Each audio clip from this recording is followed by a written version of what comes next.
اخفا د نون ساکن تنوین په څلورو قاعدو کې دویم نمبر قاعده زموږ سره ده اخفا. ٹھیک شو؟ اخفا څه ته ویلی شي چې کله نون ساکن یا تنوین نه وروستو د اخفا پنځلس حروفو کې یو حرف راشي نو هلته اخفا کېږي.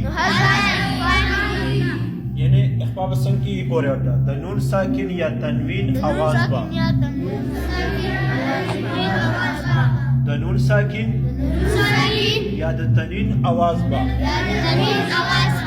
پوزه کې پټولی شي او یو الف مقدار به غنه کولی شي دې ته اخفا وایي.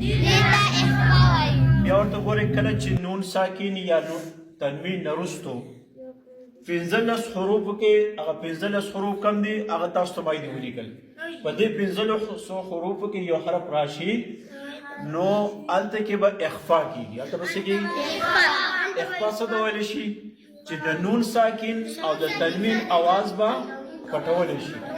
په کوم ځای کې به یې پټو په پوزه کې به یې پټو کوم ځای پټو او څومره به یې پټو د یو الف مقدار سره د یو الف مقدار سره به دغه اواز پټو پوه شوې غنه به پکې کړو اواز به پوزې ته وسو پټ به یې کړو په بره باندې یو الف مقدار خبره پوه شوې که نه ها نو اوس دې ته اخفا وایي دې ته څه وایي اوس دغه پنځلس حروف کم دي ګوره تا ث جیم دال ذال ز سين شين صاد ضاد ط ظ ف قاف كاف.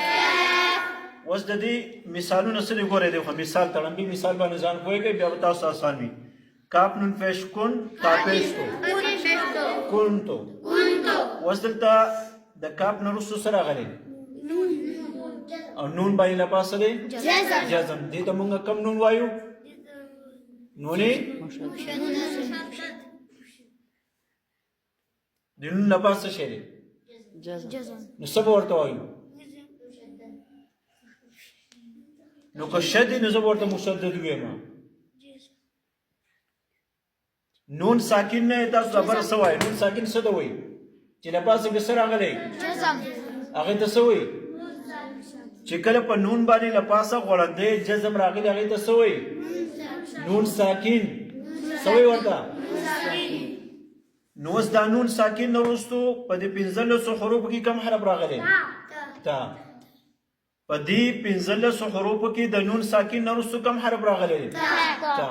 نو اوس په دې نون ساکن کې به مونږ څه کوو اظهار به کوو که اخفا به کوو اخفا به کوو څه به کوو نو اخفا کې به څه چل کوو مونږ به پوزې ته د نون اواز به مونږ دلته ښکاره کوو نه د نون اواز به مونږ پوزه کې پټو د نون اواز به مونږ پوزه کې پټو کنتو نون اواز مونږ څه کو پټ کو اواز هم پوزې ته ورو د یو الف مقدار سره مونږ غنه وکړله کنتو ها په دې مثال پوه شوئ. اوس دې دویم مثال ته وګورئ انثى حمزه نون پیش اون تک په سا باندې لپاسه دی کړه زبر دی په نون باندې څه دی جزم شاباش. نو دې ته مونږ کوم نون وایو چې لپاسه وي جزم راغلی نون ساکن شاباش څه راغلی نون ساکن ورته وایي چې کله په نون باندې لپاسه جزم راشي هغې ته مونږ نون ساکن وایو. نو اوس دلته کې د نون نه وروسته ګورئ په دې پنځلسو حروفو کې کم حرف راغلی سا راغلی کم حرف راغلی سا. نو چې کله په دې پنځلسو حرفو کې یو حرف د نون ساکن نه وروسته نه هلته به مونږ څه کوو اخفا به کوو شاباش څه به کوو اخفا. د دې نون اواز اخفا دې ته ویلی شي چې مونږ پټ کوو پوزې ته اواز وروسته پوزه کې پټ کوو نو څنګه به وایو اوس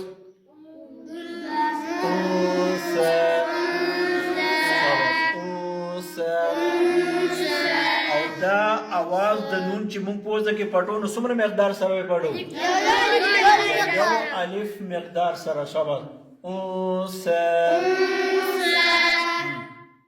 حبا